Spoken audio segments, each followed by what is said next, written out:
Collector Chandan Kumar हा कांकेर और भानु प्रतापपुर तहसील के टीकाकरण केंद्र मन के औचक निरीक्षण करत कोविड-19 टीकाकरण के जायजा लिहिस और मौका में उपस्थित जवान और बुजुर्ग मन ले बातचीत करिस और टीकाकरण कराए बर दूसर लोगन ला प्रेरित करे बर कहिस। कलेक्टर हा गोविंदपुर, किरगोली, कोंडागांव और कोरर स्थित टीकाकरण केंद्र मन के निरीक्षण करिस।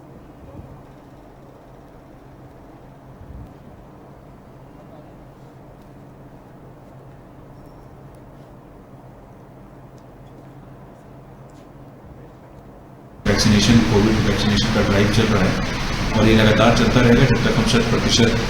पात्र जो हितग्राही उन तक हम नहीं पहुंच जाते हैं। जो भी 18 वर्ष से ज़्यादा आयु के लोग हैं उनको अभी वैक्सीनेशन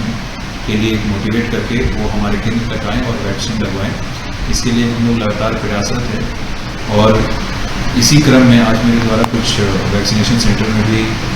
दौरा पे जाया गया, जिसमें ये देखकर बहुत ही अच्छा अनुभव हुआ कि बड़ी संख्या में लोग बढ़ चढ़ के आ रहे हैं और हमारे वैक्सीनेशन ड्राइव में हिस्सा ले रहे हैं। और मैं आप लोगों के माध्यम से ये अपील भी करना चाहूँगा समस्त कांकेर वासियों से कि वैसे जितने भी लोग हैं जिनका वैक्सीनेशन अभी नहीं हुआ है या फिर दूसरा डोज है जो लंबित हो चुका है, ड्यू डेट हो चुका है, वो हमारे वैक्सीनेशन सेंटर पे आए या किसी भी नज़दीकी स्वास्थ्य केंद्र में जाए और वैक्सीन लगवाएं और खुद को सुरक्षित रखें, समाज को सुरक्षित रखें और देश को सुरक्षित रखें।